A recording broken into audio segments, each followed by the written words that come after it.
ఓం శాంతి. నేను ఆత్మను, నిరాకార జ్యోతిర్బిందు స్వరూపాన్ని, శివ పరమాత్మ నా తండ్రి.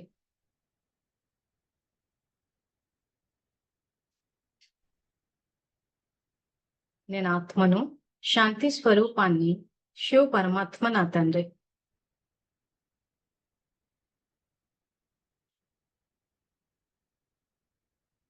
నేను ఈశ్వరీయ విద్యార్థిని, బాబా నాకు టీచర్.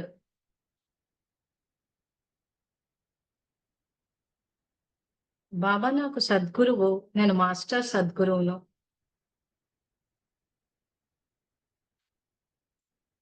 శివ పరమాత్మ నాకు జీవిత భాగస్వామి, నేను శివ పరమాత్మకు జీవిత భాగస్వామిని.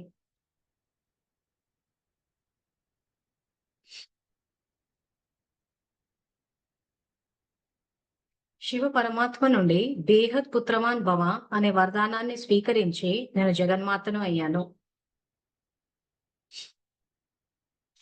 జగన్మాత స్వరూపంలో పిల్లలందరి పాలన చేయటం నా కర్తవ్యం.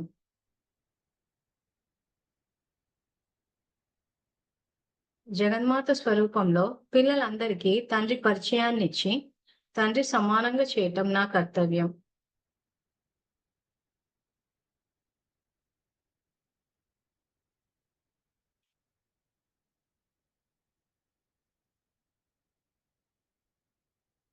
నిన్నటి క్లాసు కంటిన్యూ చేద్దాము. సో అందరూ స్వచింతన చేసుకుంటున్నారని అనుకుంటున్నాను. స్వచింతన చేసుకోకుండా ఊరికే సబ్జెక్ట్ అలా చదువుతూ పోతే అది తెలుసుకుని కూడా ఉపయోగం లేదు. ఎందుకంటే బాబా మనకి ఈ రోజు మురళి చెప్పేది మనలోని లోపాలను సరిదిద్దుకుని మన యొక్క సంస్కారాల దైవీ సంస్కారాల కింద మళ్ళీ అంటే రెస్టోర్ మళ్ళీ సత్యం మనం ఏదైతే మన అనాది స్వరూపం ఉందో ఆ స్వరూపానికి రావడానికి చెప్తున్నారు. సో అవి ఏవి చేయకుండా మనం అలా మురళి చదివేస్తున్నాము అంటే చదువుతున్నాం అంటే తెలుసుకుని అంగీకరించే వాళ్ళ లిస్టు అంటారు. ఈ తెలుసుకుని అంగీకరించే వాళ్ళ లిస్టుకి అసలు నంబరే ఉండదు అసలు. సో ఎవరైతే చదివి ఎగ్జామ్ పాస్ అవుతారో ఆ ఎగ్జామ్ పాస్ అయిన వాళ్ళకి ర్యాంకింగ్ అన్నది వేస్తారు, ఎక్కడైనా ఏ స్కూల్లో కానీ కాలేజ్లో కానీ ఎక్కడైనా కానీ. కానీ అసలు ఎగ్జామే పార్టిసిపేషనే లేదు అంటే ఎగ్జామ్ లో అసలు మనము రానే లేదు అని అన్నప్పుడు మీకు ఆ ర్యాంకింగ్ అన్నది కూడా రాదు. సో ఎవరైతే విని ఒప్పుకుంటారో వీళ్ళు యాక్చువల్ గా ఎక్కడ ఏ పరీక్షలు పాస్ అవ్వరు వీడి. అంటే అసలు పరీక్షలు అంటూ ఉంటాయన్న విషయమే తెలీదు. అసలు ఎలా వస్తాయి పరీక్షలు? సో పరీక్షలు దేనికి వస్తాయి? మన బలహీనతలకే వస్తాయి. సో ఆ విషయమే వాళ్ళకి తెలీదు. సో కాబట్టి అలా గాలివాటానికి గాలితో పాటు అలా వెళ్ళిపోతూ ఉంటారు. అలా సమయం గడిచిపోతూ ఉంటది. సో అసలు నంబర్ వైజ్ అన్న కాన్సెప్ట్ ఏదైతుందో దాంట్లోకి అసలు రాను కూడా రారు. ఈ విషయం ఇంకో మురళీలు ఉంది. సో ఇక్కడ మాత్రం ఆయన ఏం చెప్తున్నాడు నిన్న, మీరంతా మీ యొక్క సత్యమైన మరియు స్వచ్ఛమైన దీన్ని బట్టే నంబర్ ఉంటుంది కానీ సేవ ఆధారంగా కాదు అన్నాడు. సో నిన్న ఎలా పరిశీలించుకోవాలో చెప్పాను నేను. సో దానికి సంబంధించి ఎవరికైనా ఏవైనా ప్రశ్నలుండి మీరు ఏవైనా సేవలు చేసి ఆ సేవలకు యాక్చువల్గా ఫలితం వస్తుందా లేదా, కరెక్ట్ గా పరిశీలన చేసుకున్నారా లేదా అని ఏవైనా ప్రశ్నలు ఉంటే ఒకసారి అడగొచ్చు. ఎందుకంటే ఈ టాపిక్ అయిపోయి క్లాసులు అయిపోయాక ఇంకా అప్పుడు కూర్చుని నేను డౌట్స్ క్లారిఫై చేయడం అంటూ ఉండదు. సో ఇప్పటికే పర్సనల్ గా ఆన్సర్స్ చేయడం ఆపేసి జూమ్ ద్వారానే ఇస్తున్నాము. సో ఇప్పుడు ఎవరైనా మీరు చేసిన సేవలకు సంబంధించి మీకు ఏమైనా ప్రశ్నలు ఉంటే మేము ఫలానా సేవలు చేసాం, ఇలా చేసాము, మరి దాన్ని బాబా ఏ రకంగా తీసుకుంటారు, పుణ్యం వస్తుందా రాదా, ఇలాంటి ఏమైనా ప్రశ్నలు ఉంటే ఒకసారి అడగొచ్చు.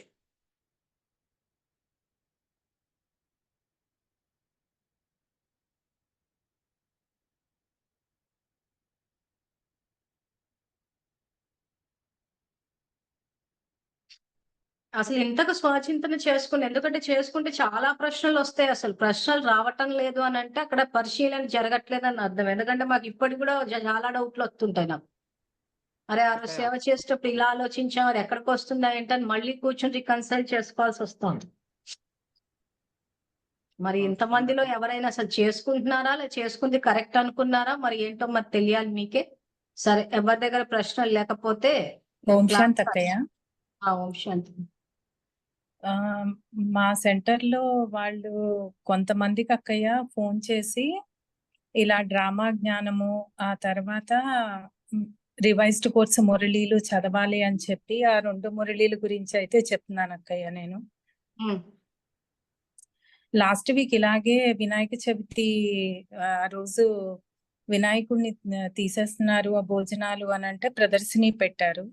సో ఆ రోజు వెళ్ళాను. అక్కడ సెంటర్ కి సంబంధించిన ఒక 6 వచ్చారు. 6 ఉంటే ఇంకా అక్కడ చెప్పాను అనమాట డ్రామా జ్ఞానం గురించి అని. చెప్తే అవునా, ఇది ఫస్ట్ టైం వింటున్నాము, ఇలా కూడా ఉంటదా అంటే మురళీ డేట్ చెప్పాను. సో వాళ్ళ దగ్గర మురళీలు లేవు పుస్తకాలు. సో ఇంకా మొన్న సండే అలాగూ రివైజ్డ్ కోర్సు మురళీలు చెప్తారనేసి ఇంకా సండే వెళ్ళాను సెంటర్ కి. ఇంకా సెంటర్ కి వెళ్తూ ఆ 2 మురళీ పుస్తకాలు తీసుకొని వెళ్ళాను. తీసుకొని వెళ్ళి ఇంకా డ్రామా జ్ఞానంలో ఏవైతే ఇంపార్టెంట్ ఉన్నాయో అవి అండర్లైన్ చేసుకొని ఇంకా అవి చదివి చెప్పాను అక్కయ్య. ఆ తర్వాత ఇంకా రివైజ్డ్ కోర్సు మురళీలు చదవాలి అని చెప్పేసి ఆ మురళిని కూడా బుక్ ఓపెన్ చేసి అది కూడా చదివి చెప్పాను. సో అయితే ఇంకా మేము రివైజ్డ్ కోర్సు మురళీలు చదవాలన్నమాట అనేసి అని అన్నారు. సో ఇవాళ కూడా సెంటర్ కి వచ్చే ఒకళ్ళకి ఫోన్ చేసి చెప్పాను, వాళ్ళకి అంత తీరుబడి ఉండదు అని అంటే మీది డ్రామా జ్ఞానము అది ఆ వీడియో పంపించాను వినమని చెప్పి. నిన్న కూడా ఇంకొక అక్కయ్యకి చేసి మాట్లాడాను అక్కయ్య. సో మా సెంటర్ లో ఉండేదే చాలా తక్కువ మంది. ఆ తక్కువ మంది అయినా కానీ సార్ మధ్య మధ్యలో అప్పుడప్పుడు చేసి చదువుతున్నారా ఏంటి అనేది అయితే అడుగుతున్నాను అక్కయ్య నా వంతు నేను. సెంటర్ లో చెప్పే అవకాశం వచ్చినప్పుడు మీరే చెప్పొచ్చుగా జ్ఞానం మరి. సెంటర్ లో చెప్పే అవకాశం అంటే యాక్చువల్ గా మొన్న ఆదివారము శరీరం వదిలేసిన ఒక అక్కయ్య తాలూకు మధ్యాహ్నం బ్రహ్మభోజనాలు పెట్టుకున్నారు. నేను సాయంత్రం వెళ్ళాను. ఆ టైంలో ఇంకా కిచెన్ లో ఉన్నారనమాట. ఇంకా అదే మళ్ళీ ఆ మధ్యాహ్నం మూవీ ఎవరెవరు తింటారు అని అడుగుతూ ఉంటే నేను ఆ టైంలో బుక్ తీసి ఇంకా చెప్తున్నాను. అక్కయ్య కిచెన్ లోనే ఉన్నారు, సర్లే మళ్ళీ ఈ సండే కూడా వెళ్దాము, సండే కూడా బుక్ తీసుకొని వెళ్దాము అని అనుకున్నాను అక్కయ్య. సండే కూడా చెప్తాము అనేసని. సో ఇంకా అక్కయ్య తోటే మాట్లాడదాము, ఇలా ఎందుకు చెప్పడం లేదు అని అడుగుదాం అనేసి ఈ సండే వెళ్దామని అనుకున్నాను అక్కయ్య. సో ఇప్పుడు అక్కను అడగలేదు ఎందుకు చెప్పట్లేదని. అక్కయ్య ఇంకా కిచెన్ లోకి వెళ్ళిపోయారు అక్కయ్య. మొన్న 3rd Sunday international yoga day అనేసి అని చెప్పేసి ఇంకా అందరూ ఇంకా అలాగే కూర్చుండిపోయారు. ఇంకా ఆ తర్వాత అక్క కిచెన్ లోకి వెళ్ళిపోయారు. ఇంకా ఆ టైంలో నేను ఇంకా బుక్ తీసి అక్కడ ఉన్న ఒక 6-7 ఇంకా అలా చదివి వినిపించాను. ఓకే. సో మీరు అది చెప్తున్నారన్న విషయం మీ అక్కకి తెలియదు అసలు. తెలీదు, తెలిసుండదు. మరి ఇక్కడ ఉన్న వాళ్ళు ఏమన్నా నేను వచ్చిన తర్వాత ఈ 4 రోజుల్లో ఏమన్నా టాపిక్ వచ్చి ఉంటదేమో నాకు తెలియదు. ఓకే. ఓకే. నేను అదే అనుకున్నా, అట్లెట్లా అవకాశం ఇచ్చారబ్బా ఇన్ని నిజాలు చెప్పడానికని నేను ఆశ్చర్యపోతున్నా. అంటే ఒకవేళ అలా చెప్పినా కానీ అక్కయ్య సైలెంట్ గానే ఉంటారు అక్కయ్య. మా సెంటర్ అక్కయ్య అసలు ఏమీ మాట్లాడరు ఆవిడ. అలాగా అపోజ్ వస్తది అంటే కాదు అని చెప్పరని అనుకుంటున్నాను. ఈ సండే వెళ్తే తెలుస్తది అక్కయ్య. ఈ సండే నేను బుక్స్ తీసుకొని వెళ్ళి నేను చెప్తే అక్కయ్య రియాక్షన్ ఎలా ఉంటది అనేది తెలుస్తది. అసలు మార్పు అన్నది అక్కడ ఆధారమూర్తుల నుంచే రావాలి. ఇప్పుడు సెంటర్ అక్కయ్యల పరిస్థితి ఎట్లయిపోయిందంటే అక్కడ మెయిన్ ప్రకాశ్మణి దాది జానకి దాది జ్ఞానాన్ని ఆపేశారు. సో ఇప్పుడు మనం మేఘనాక్కయ్య ఎక్స్పీరియన్స్ చూస్తే ఇప్పుడు వెళ్ళి సెంటర్ అక్కయ్య చెప్పింది, చెప్తే సెంటర్ అక్కయ్య ఏమైందంటే దాదీదులు దీదీలు చెప్పేది వినకూడదా అంటున్నాం. అవునా? ఆ ఎక్స్పీరియన్స్ పక్కన పెట్టేసేయండి.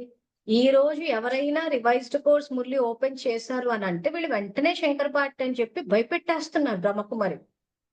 ఎందుకు అంత భయపెట్టాల్సిన అవసరం ఏముంది? ఇప్పుడు ఎవరి కాళ్ళు ఇప్పుడు ఆ మురళిని తీసుకుని చదువుకుంటుంటే అంత భయపెట్టి దాన్ని ఆపాల్సిన అవసరం ఏంటి? ఇవి మౌంట్ అబుకి వెళ్ళినప్పుడు వాళ్ళు మనం వెళ్ళి విన్న మురళిలో తెలుగులో ప్రింట్ అయినాయి అంతే కదా. మళ్ళీ అలాంటప్పుడు ఎందుకు అంత భయపెట్టేస్తున్నారు అందరినీ అని అంటే అక్కడి నుంచి ఇన్స్ట్రక్షన్స్ ఉన్నాయి. ఇప్పుడు మా బాబా స్టేజ్ మీద అవతరించి చెప్పేటప్పుడు ఫస్ట్ రోలో జానకి దాది, ప్రకాశ్మణి దాది వీళ్ళే కూర్చొని ఉన్నారు కాబట్టి వాళ్ళకి ఇవన్నీ వినిపించలేదా? ఎదురుగానే ఉన్నారు కదా. అవును. సో వాళ్ళనే ఎదురుగా కూర్చోబెట్టి సబ్జెక్ట్ ముందేసుకొని కూర్చున్నప్పుడు, ఇప్పుడు ఏ రోజైతే ఇప్పుడు మనం ఏదైతే ఇప్పుడు మాలాంటోళ్ళు ఇప్పుడొచ్చి ఉన్న మురళీలన్నీ తీసి, ఇదిగో డ్రామాల పాత్రను మార్చొచ్చు, రివైజ్డ్ కోర్స్ మురళి చదవాలని మేమే ఈ రోజు క్యాచ్ చేయగలిగినప్పుడు వాళ్ళు క్యాచ్ చేయరా? అంటే వాళ్ళు కావాల్సుకుని చేశారక్కడ. ఎందుకంటే వాళ్ళు బాబాని బయటికి రానివ్వరు. సో వాళ్ళని వీళ్ళంతా ఫాలో అయిపోతున్నారు. అవును. సో ఫాలో అయిపోయినారంటే మొత్తము దాదీల నుంచి స్టార్ట్ చేసి ఒక సాధారణ సెంటర్ అక్కయ్య వరకు మొత్తం అంతా ఉల్లంఘించుకొచ్చున్నారు. సో ఉల్లంఘించేసిన తర్వాత ఏ సెంటర్ అక్కయ్య ధైర్యం చేసి జ్ఞానాన్ని బయటికి తీసుకురాలేదు. ఎందుకు తీసుకురాలేదు? తీసుకొస్తే ఏమైతదంటే వీళ్ళని తీసుకెళ్ళి ఈ సెంటర్ అక్కయ్యల ప్రాబ్లమ్ ఏంటంటే ఇప్పుడు వీళ్ళకంటూ ఒక చిన్న చిన్న సెంటర్లు ఇచ్చేసి ఒక ఊర్లు ఇస్తే రాజ్యాలు వెళ్ళినట్టు వెళ్తున్నారు. వీళ్ళు అసలు జ్ఞానం బయటికి తీసుకొస్తా అంటే తీసుకెళ్లి పెద్ద సెంటర్‌లలో ఏసి చాకరీ చేయించేస్తారింక. సో వీళ్ళ మోహాలు వీళ్ళకి ఆ సెంటర్‌లు కావాలి, చెయ్యాలి అని చెప్పి అక్కడ బలహీనతలను అధిగమించలేరు. సొంతగా బతకలేరు. సో దాదీలు, దీదీలు పెద్దవాళ్ళని సంతోషపెట్టాలా అని చెప్పేసి బాబా శ్రీమతాన్ని ఉల్లంఘించి కూర్చున్నారు. అందుకే ఆయన ఏమన్నాడు? అల్పకాలికంగా ఆత్మల్ని సంతోషపెడుతున్నారు. చెప్పి ఉల్లంఘిస్తున్నారు. సర్వజ్ఞుడైన ఎంత పొందానని ఎవరినడిగాడు? వాళ్ళనే అడిగాడు. అవునా? సో, కాబట్టి ఈ రోజు యాక్చువల్‌గా రావాల్సి వీళ్ళనందరిని సెంటర్‌లలోకి వెళ్లి ఆ విషయం చెప్పి రండని చెప్పి ఎందుకు చెప్తున్నాము? ఎక్కడో చోట ఇలాంటి సంఘటనలు జరుగుతూ ఉండాలి. ప్రతి చోట జరుగుతూ ఉండాలి. చెప్పినప్పుడు ఏమైద్దంటే అదొక వేవ్ మాదిరి ఒస్తది. ఒక అల మాదిరి ఒస్తది. ఈ రోజు మీరందరూ ఇంతమంది ధైర్యంగా జూమ్‌లో క్లాస్‌లు అటెండ్ అవ్వగలుగుతున్నారే గానీ, ఒకప్పుడు ఇళ్ళలో కూర్చొని జూమ్‌లో వినడానికి భయపడి చచ్చారందరూ. సో, అటువంటిది ఇంత ఓపెన్‌గా 94 మంది వచ్చేసి వింటున్నారంటే చాలా మటుకు బెటరే. కానీ ఇప్పటికి చాలా మంది ఏంటంటే కెమెరాని ఫేస్ చేసి ఇది అంటే మమ్మల్ని చూసేస్తే అక్కకి తెలిసిపోతదేమో అని చెప్పి భయపడే వాళ్ళు ఇందులో చాలా మందున్నారు. అంటే అక్కడ ఏమైంది? ఆత్మిక స్థితి లేదు. ఆ సత్యత లేకపోవడం వల్ల అంటే దేనికోసం ఇంత తపన అంటే మౌంట్ అబుకెళ్ళడానికి. అంటే అధీన ఆత్మలు. మౌంట్ అబుకి అధీనమైపోయారు. సబ్జెక్టే ఇది. అందుకే పరిశీలన చేసుకున్నారా అని చెప్పేసి మాట్లాడండి అని చెప్పి అడగడానికి కారణం అదే. పర్లేదు మీరు బానే ధైర్యం చేశారు. కానీ ఏమంటే అక్కని ఎదురుంగా కూర్చోబెట్టి మాట్లాడాలి ఇట్లాంటివన్నీ. ఈ ఈ సండే వెళ్తానక్కయ్య. ఈ ఆ! సండే బుక్స్ అక్క తీసుకొని వంటింట్లో వెళ్తాను. ఉన్నా గాని మనమన్నా వంటింట్లోకెళ్ళిపోవాలి. లేకపోతే అక్కనన్నా హాల్లోకి రమ్మనాలి. ఎందుకంటే వేర్ల దగ్గర నుంచే తీయాలి. మీకు ఆ వేర్ల దగ్గర నుంచే తీసినప్పుడు ఏమైద్దంటే వాళ్ళు ఆ టైంకి అక్కడ ఒప్పుకోకపోయినా అట్‌లీస్ట్ వినేవాళ్ళకి కళ్ళు తెరుచుకుంటాయి. యాక్చువల్‌గా ఒక 3 వీక్స్ బ్యాక్ మా సెంటర్‌లో ఇద్దరు అక్కలు ఉండేవాళ్ళు. ఒక ఆమె ఒంగోలుకి పంపించేశారు. ఆ అక్కయ్య వచ్చారనమాట. వచ్చి నాకు ఫోను చేశారు. ఫోను చేసి నాకు అదేంటి రాఖీ శుభాకాంక్షలు గూడా చెప్పలేదు నువ్వు అనేసని అడిగారు. అక్కయ్య అడిగింది కదా అని శుభాకాంక్షలు అక్కయ్య అని చెప్తే నేను అడిగిన తర్వాత చెప్పటం కాదు అన్నారు. అంటే భక్తి మార్గపు విధి విధానాలు ఎందుకని నేను చెప్పలేదు అని అనేసరికల్లా అక్కయ్య వాయిస్‌లో ఇంకా కొంచెం తేడా వచ్చిందనమాట. తేడా వచ్చేసరికల్లా నేనన్నాను, "ఆదినారాయణరావు అన్నయ్య మురళీలు కరెక్టా? తప్పా?" అని అడిగాను అక్కయ్యని. హ్మ్. అడిగేసరికల్లా, "ఇది ఫోనులో ఒక్క మాటలో చెప్పేది కాదు. సెంటర్‌కొస్తే అక్కడ మాట్లాడుకుందాము" అని అన్నారు. హ్మ్. అప్పుడు బుక్స్ తీసుకొని వెళ్ళాను. బుక్స్ హ్మ్. తీసుకొని వెళ్లి చూపించాను. చూపిస్తే, "నాకు తెలుగు మురళీలు తెలీవు. నేను చదివేది హిందీ మురళీలు" అనన్నారు. అప్పుడు హ్మ్. అంటే "అక్కయ్య తెలుగుకి, హిందీకి అన్ని పాయింట్లు మారిపోతాయా? కొంచెం గూడా మ్యాచ్ అవ్వవా?" అని అడిగా నేను. హ్మ్. అడిగేసి నేను మురళీలోవి మనము రివైజ్డ్ కోర్స్ మురళి చదవాలనేది, భక్తి మార్గపు విధి విధానాలు ఫాలో అవ్వకూడదనేసని చెప్పేసి నేను అవి మురళిలో పాయింట్స్ చదివాను. చదివితే ఇంక అంతే విన్నారు, సైలెంట్ అయిపోయారు. ఇంకైతే ఏం మాట్లాడలేదు ఇద్దరు అక్కయ్యలు. హ్మ్. ఏం మాట్లాడలేదు. ఆ తర్వాత నెక్స్ట్ డే ప్రకాష్ మణిదాది అది స్మృతి దివస్ బ్రహ్మభోజనాలు రమ్మనమని చెప్పారనమాట. హ్మ్. రమ్మనమని చెప్తే, మీది ఒకటి వీడియో ఉంది గదా అక్కయ్య! స్మృతి దివసాలు అదంతా వ్యర్థ ఖాతాలోకి వేస్తాను అని అనేసని, అక్కయ్య అన్నారు అనేసని నేనింకా యూట్యూబ్‌లో సెర్చ్ చేసి, సంతోష్ దీది మౌంట్ ఆబూలో చెప్పిన ఆ మురళి లింక్ పంపించాను అక్కయ్యకి. హ్మ్. పంపించి, "ఈ నిమిషం నుంచి ఈ నిమిషం వరకు వినండి అక్కయ్య" అనేసి చెప్పి మెసేజ్ పెట్టి పంపించాను. సో, అక్క హ్మ్. వైపు నుంచి రెస్పాన్స్ అయితే ఏమీ లేదు. లేదంటే ఫోను చేయాలి మనము. విన్నారా లేదా అనా? నేను అదే చెప్తున్నా. మనం ప్రొయాక్టివ్ ఉండాలి. అక్క నుంచి ఫోన్ వస్తది చేస్తదంటే అక్క చేయదు. ఎందుకు చేస్తది అక్క? ఇక్కడ భక్తి మీరు గమనించాల్సింది అది. సృష్టి పరివర్తన జరగాలి అంటే ఇక్కడ ఆధారమూర్తులే మారాలి. ఈ మధ్య కాలంలో మేము కొత్త వాళ్ళ మీద ఫోకస్ చేయకుండా ఎందుకు జూమ్‌లో క్లాసులు నడిపిస్తున్నా ఇప్పుడు చూడు అక్టోబర్ వచ్చిందంటే 1 ఇయర్ అవుతది.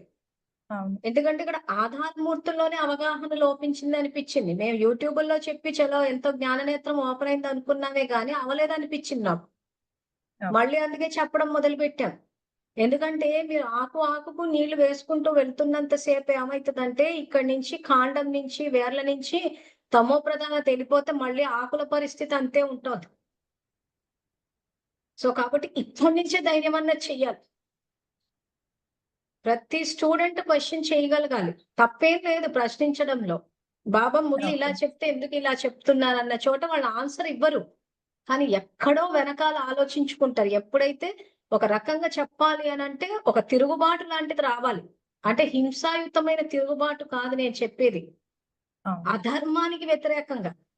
అందుకనే నన్ను అడగను కూడా అడగలేదు ఇంకా మళ్ళీ ఎందుకు రాలేదు అనేసి. సో నేను ఆ మురళి పెట్టేశాను కదా! ఇలాంటివన్నీ వ్యర్థ హ్మ్. ఖాతాలోకేస్తారు. సో నేను అందుకనే అది. అడిగారు సెంటర్‌లో వాళ్ళు. నేను ఇలాంటి వాటికి ఇంకా నేను రాను. తెలియనప్పుడు ఎలాగో వచ్చాము. తెలుసుకున్న తర్వాత ఎలా వస్తాము అనేసని. హ్మ్. మొన్న కూడా అక్కయ్యది వేరే సెంటర్‌కొచ్చే అక్కయ్య శరీరం వదిలేశారు బ్రహ్మభోజనాలన్నా కూడా అడిగారు ఎందుకు రాలేదు అనేసని. ఇంకా నేను ఇలాంటి వాటికి రాను అని చెప్పాను. ఇలాంటి వాటికి రాము ప్లస్ జ్ఞానం ఇవ్వాలి. బాబా ఈ రకంగా సమయము, ఆ! ధనము రెండిటిని వ్యర్థ ఖాతాలేస్తున్నారు. చెప్పాను అక్కయ్య. అది అది కూడా అన్నారు. ఇంపార్టెంట్. సమయము, ఎందుకంటే ఇక్కడ ధనము వృధా అని. ఆధారమూర్తిగా మీరు నోరిప్పి ఆ మాట అన్నారనుకోండి సెంటర్ అక్కయ్య తోటి. లా మేకర్స్ తెలుసు కదా! నిజాలు మాట్లాడే దీనికి పునాది పడతది. అది కూడా ఎక్కడ మాట్లాడుతున్నారు? వాళ్ళు ఆధారమూర్తులే. ఆధారమూర్తులతోనే మాట్లాడుతున్నారు. సో, వాళ్ళు ఆలోచించడం మొదలుపెడతారు. మీరు అజ్ఞానంలో ఇంతకాలం అందరూ అజ్ఞానంలో ఉన్నారు కాబట్టి ఆళ్ళు హ్యాపీగా నడిపారు. కానీ అందరూ జ్ఞాననేత్రం ఓపెన్ చేస్తున్నారన్న విషయం వాళ్ళకు తెలియాలి. తెలిసిన రోజున అజ్ఞానాన్ని వ్యాప్తి చేయించరు. మనం అలా నోర్లు మూసుకున్నంత సేపు అధర్మం పెరుగుతూనే ఉంటది. అధర్మాన్ని పెంచి పోషిస్తున్న దాంట్లో మనము భాగస్థులం అయిపోతాం. ఇంతవరకు జరిగిందదే. ముఖ్యంగా జ్ఞానమే బయటికి రావాలి. అందుకే స్టార్ట్ చేయడమే మళ్ళీ సంస్థని నిరాకార శివ పరమాత్మ స్థాపించి మళ్ళీ స్క్రాచ్ నుంచి మొదలుపెట్టాం. ఎక్కడో చోట. ఎందుకంటే పికప్ అవ్వడం ఫాస్ట్ గానే అవుతది. ఎందుకంటే ఆదిలో జరిగినట్టు అంతిమంలో జరుగుతదంట. అంతిమంలో ఇంకా ఫాస్ట్‌గా ఎళ్తది. సో, మనం ఎంతవరకు అందులో భాగస్వామ్యం తీసుకున్నాం అన్నదే పాయింట్. అంత అయిపోయిన తర్వాత అయ్యో! అంత అయిపోయి ఎందుకంటే ఆయన అకస్మాత్తుగా చేస్తానని చెప్పారు. ఒక గంట ముందు కూడా చెప్పనని చెప్పారు. మౌంట్ ఆబులో రావడం ఆగిపోయింది. సంస్థ మళ్ళీ స్థాపించబడింది. నడిచిపోతుంది. సో, మనం ఇప్పుడన్నా యాక్టివ్‌గా పార్టిసిపేట్ చేస్తున్నామా అని ఎవరికి వాళ్ళు చూసుకోవాలి. ఎవరికి వాళ్ళు ఎక్కడైతే అధర్మం ప్లస్ మెయిన్ ఇతర ధర్మాల్లో అంటే ఎవరికైనా ఇతర ధర్మాల్లోకెళ్ళని అంత సరదాగా ఉంటే వెళ్ళనివ్వండి గానీ చెప్పడం మన బాధ్యత అంతే. చెప్తాము. మీరన్నట్టు ఇప్పుడేంటి మీరెక్కడికెళ్ళినా పుస్తకాలు పట్టుకొని ఎళ్ళిపోతున్నారా? పుస్తకాలు తీసుకెళ్తున్నాను అక్కయ్య. మంచి పని జేస్తున్నారు. థాంక్ గాడ్ ఒక్కరన్నా లేకపోతే చాలా మంది ఏంటంటే చెప్తూ ఉంటాం గదా! చేతులు ఊపుకుంటూ ఎళ్ళిపోతారు. ఇంక బుక్కులు మొయ్యడం అన్నది ఇంకసలు ఊహకందని విషయం. వాళ్ళ శరీరానికి కావాల్సిన ఒక తత్వం నీటి బాటలే పట్టరు. అటువంటిది ఇంక పుస్తకాలు పట్టడం అన్నది ఇంక నేను ఎంత చెప్పినా వేస్టే. కానీ మీరు పుస్తకాలు పట్టుకొని పోతున్నారంటే నా పూర్తి ఆశీర్వాదాలన్నీ మీకే. అట్‌లీస్ట్ వాటిని బరువు అనుకోలేదు. అవి నిజంగా చెప్పాలంటే జ్ఞానత. ఆయన మన జీవితం యొక్క బరువే మోసేటప్పుడు మనం ఒక పుస్తకాన్ని మొయ్యలేమ్మా. సో, పుస్తకాలు మోసుకొని ఎళ్లారంటే గొప్ప విషయం. ఒక బ్యా ఇంకా ఇంకొక పద్ధతి ఏముందంటే కొన్ని కొన్ని మేమేం చేసేవాళ్ళమంటే ఎక్కడెక్కడ ఇంపార్టెంట్ పాయింట్స్ అన్నీ ఉంటే అవి జిరాక్స్‌లు తీసేసారు. సపోజ్ ఒక మురళి ఒక ఒక ఒక సెట్ ఇట్లుందనుకోండి. ఇందులో ఒకటే మురళి ఈ బుక్ హ్మ్. అంతా తీసుకెళ్ళడం ఎందుకని చెప్పి ఏం చేసామంటే జిరాక్స్‌లు తీసేసాం. జిరాక్స్‌లు తీసేసి ఆ జిరాక్స్‌లు బ్యాగ్‌లో పెట్టుకొని ఎళ్ళేవాళ్ళం. సో, ఆ పెట్టినప్పుడు ఏమైద్దంటే మీరు ఇంకా 4 మురళిలు ఎక్కువ ప్రెజెంట్ చేయగలుగుతారు. సో, అంటే అట్లా కొంచెం 4 మురళీలు అనుకోని ఏవైతే ఫస్ట్ స్టార్ట్ చేసేటప్పుడు 3 మురళీలు అనుకున్నానో ఆ 2 పుస్తకాలు తీసుకొనెళ్ళి మొత్తం అండర్‌లైన్ చేసుకొని, అక్కడ హ్మ్. మధ్యలో గుర్తుగా ఇంకా పేపర్ పెట్టుకొని ఇంకా డైరెక్ట్‌గా ఓపెన్ చేసి ఇంకా హ్మ్. చూపించేసేయొచ్చు అన్నట్టు ఇంకా అట్లా తీసుకొనెళ్ళి వెరీ నైస్. వాళ్ళకి కూడా అదే. నేను చదివాను. నేను చదివి హ్మ్. చెప్పి వాళ్ళ చేత కూడా చదివించానక్కయ్య. ఇతర ధర్మాల్లోకి వెళ్తారని కూడా చెప్పాను. ఆ అక్కయ్య అదే స్మృతి దివసాలు అన్నప్పుడు ఆ పాయింట్ చెప్పి ఇతర ధర్మాల్లోకి వెళ్తారు అనగానే పాపం మా అక్కయ్య నా వంక ఇలా చూసింది. అంటే చూడనివ్వండి. దృష్టి అంటే మారాలి వాళ్ళది. వాళ్ళ అక్క మనని చూడడమే మనకు కావాలి. అక్క చూడకపోతేనే సమస్య అక్కడ. అక్క చూసింది అంటే పాయింట్ క్యాచ్ చేసిందని అర్థం. కాబట్టి అక్క చూపుకి ఏమి ఇది కాకండి. ఏం భస్మం అయిపోము. అంత సీన్ ఏం లేదు ఆ చూపుకి. ఆ! సో, అక్క ఎంత మనని చూస్తే అంత మన పాయింట్ ప్రభావం పడిందని అర్థం. ఆ చూపుని చూసి మాత్రం ఒకటే చెప్తున్నా అందరికి, ఏం భయపడకండి. ఏమి భస్మం అవ్వరు. ఏం కారు. అక్క ఎందుకు ఆ రకంగా చూస్తదంటే చూపుతోటే కంట్రోల్ చేసేద్దామని. ఎప్పటికీ కంట్రోల్ అవ్వద్దు. కావాలంటే మన దృష్టి ద్వారా సృష్టి మారిపోవాలి. అక్క మారిపోవాలే గాని అక్క దృష్టితోటి, అక్క చూపుతోటి మనం స్థిరంగా ఉండాలి. అది. అంత ఆ స్టేజ్‌కొచ్చేసి ఇంక అక్క కళ్ళు చూసిందంటే ఇంక అక్క కళ్ళలో కళ్ళు పెట్టి జ్ఞానం చెప్పగలిగారు మీరు అనంటే, ఫాస్ట్‌గా ఆ పద్ధతికి పునాది పడిపోయి ఖచ్చితంగా తరంగాలెళ్ళిపోయి అందరూ ధైర్యం చేస్తారు. ఇప్పుడు ఏమైందంటే అక్కడొకరు, ఇక్కడొకరు, అక్కడక్కడ అట్లా ఎక్కడో ఏరేసినట్టు అట్లా ధైర్యం చేస్తున్నారే గాని, మొత్తం అందరూ ధైర్యం చేయట్లేదు. దానికి ఒకటే కారణం. ఇప్పుడు మీ ఎదురుగున్న మురళి ఓపెన్ చేసుకొని చూడండి. సత్యత, స్వచ్ఛత 2 మిస్ అయినాయి. సేవలని చెప్పేసి ఏ సమస్యలు లేని విధంగా భోగులు, బండారాలు, పుస్తకాల సేవలు లేదా ప్రదర్శన అట్లా రిస్క్ లేని ఏరియాని టచ్ చేస్తున్నారు అందరూ. రిస్క్ ఉన్న ఏరియా అంటే ఇంక అసలు ఎట్లా అంటే ఇంక పులి బోన్‌లోకి వెళ్ళడం అంటారు చూసారా? అట్లా వెళ్ళి ఇంకా రావాల్సిందే విజయాన్ని సాధించుకుని. ఇట్లాంటి వాటికి మార్కులేస్తాడు. అంటే అక్కడ ప్రభావం పడాలి మన సేవది. సో, కాబట్టి ఎవరైనా ఫోన్‌లు చేస్తే ఫోన్‌లు చేయలేదని ఎదురు చూడొద్దు. మనం చేసేస్తూ పోవాలి. ఓకే. అప్పుడు వాళ్ళు రెస్పాన్స్ ఇవ్వకపోతే అది వేరే విషయం గానీ, మన వైపు నుంచి ప్రయత్నం అన్నది ఎప్పటికీ ఉండాలి. ఓకే. హ్మ్. సో, మేము నేను కూడా అనుకున్న చేస్తే చాలా మంది ఎత్తరు. కానీ ఎందుకు చేస్తాను నేను? నా వైపు నుంచి ప్రయత్నం అన్నది అక్కడ రికార్డ్ అవుతది. సో, బాబా వేసే మార్కులు వేసేస్తాడు. ఎందుకంటే వైపు నుంచి నేను ప్రయత్నం చేశాను గదా! సో, ఆ ప్రయత్నం ఎందుకు చేస్తున్నాము? అక్కడ వాళ్ళ ఉన్నతి కోసం చేస్తున్నాను. సో, ఆ ఉన్నతి కోసం వాళ్ళు ఫోన్‌లు ఎత్తకపోవడం అన్నది ఒక రకంగా చెప్పాలంటే అది అవమానమే. ఆ అవమానాన్ని భరిస్తూ కూడా, సరే లేదు జ్ఞానం వెళ్ళాలి అని చెప్పి నేను ఫోను చేస్తూ ఉంటాను. సో, అదప్పుడు ఏమవుతుందక్కడ సత్యత, స్వచ్ఛత 2 ఉంది కాబట్టి దీని ఆధారంగా నంబరేసేస్తాడు. అది అక్కడ యాక్చువల్‌గా ఆయన చూసేది. అందుకే ఈ మురళి ప్రతిసారి చెప్తున్నా చెక్ చేయండి, చెక్ చేయండి అని. సో, వాళ్ళు ఫోను చేస్తారు అని చెప్తే మనలో తపనెక్కడుంది? కొంతమంది పరిస్థితి ఎట్లుంటదంటే వెనక నుంచి పుష్ ఇవ్వాల్సి వస్తూ ఉంటది ఆళ్ళకి. ఎందుకంటే స్టార్టింగ్ ప్రాబ్లము అది రైట్ ఆర్ అందులో అందరికి వచ్చే డౌట్ ఏంటి అనంటే మౌంట్ అబూ నుంచి సెంటర్ వరకి అందరూ అదే మురళి చదువుతున్నారు. ఈళ్ళ మన్మతాన్ని. ఇంతమంది తప్పెలా చేస్తారు అంటున్నారు. ఇప్పుడు నేను ఒక్కదాన్నే కూర్చొని ఇదిగో ఇప్పుడు చదువు పూర్తయింది. చదువు యొక్క రూపనేసి మురళి 26థ్ జూన్ 69 తీసుకొని నేనొక్కదాన్నే చెప్తున్నా. ఇంకెవ్వరు చెప్పట్లేదు. నిజంగా చెప్పాలంటే విశ్వంలో ఎవరు విషయాన్ని చెప్పట్లేదు. ఒక నేను తప్పితే మొదటి నుంచి. సో, ఇంతమంది ఎట్లా తప్పు చేస్తారు అని అంటున్నారు. సో, ఇంతమందికి మురళి కనిపించలేదా అంటున్నారు. సో, అప్పుడు ఏమవుతది? అందరికీ కనిపించినా వదిలేస్తున్నారు. కానీ ఇంతమంది విశ్వంలో మొదటిసారి పాయింట్‌ని తీసుకొచ్చి చేసుకుంటున్నాను కాబట్టి పూర్తి మార్కులేసి కూర్చుంటాడు బాబు. అలా మనం చూడాలి. ఎక్కడ మనకు సంపాదన ఎక్కువొస్తది? ఎక్కడ మనం ఏ పాయింట్‌ని బయటికి తీసుకొస్తే సో, నేను మొదటిసారి చెప్పినప్పుడు కూడా ఎవరు నమ్మలేదు. కానీ ఎందుకు చెప్తూ పోయాను? ఎందుకంటే బాబా మహావాక్యాల మీద నాకు నమ్మకం ఉంది కాబట్టి. కళ్ళతో చూసాం గాబట్టి. హిందీ మురళి గూడా తీసి చదివాను. నిజంగా అందులో ఉందా అంటే యెస్ అందులో గూడా ఉంది. సో, ఖచ్చితంగా మరి చూస్తే జ్ఞానవంత ఇందులోనే కనిపిస్తుంది. ఆ సాకార మురళి ఓపెన్ చేస్తే అసలు అష్టశక్తులే తీసి పడేశారు. సో, దానివల్ల ఎవ్వరిలో శక్తి లేకుండా పోయింది. ఆ శక్తి లేకుండా పోయేసరికి దేన్ని గ్రహించలేకపోతున్నాం. ఇంకా ఆత్మలు ఫైనల్‌గా మేము చెప్తుంటే ఏం గమనించారంటే మంజులక్కయ్య, బ్రహ్మకుమారి చెప్తారు. సో, మంజులక్కయ్య ఏమేం చెప్పింది? యాక్చువల్‌గా బాబా చెప్పిన అసలు జ్ఞానం చెప్పా.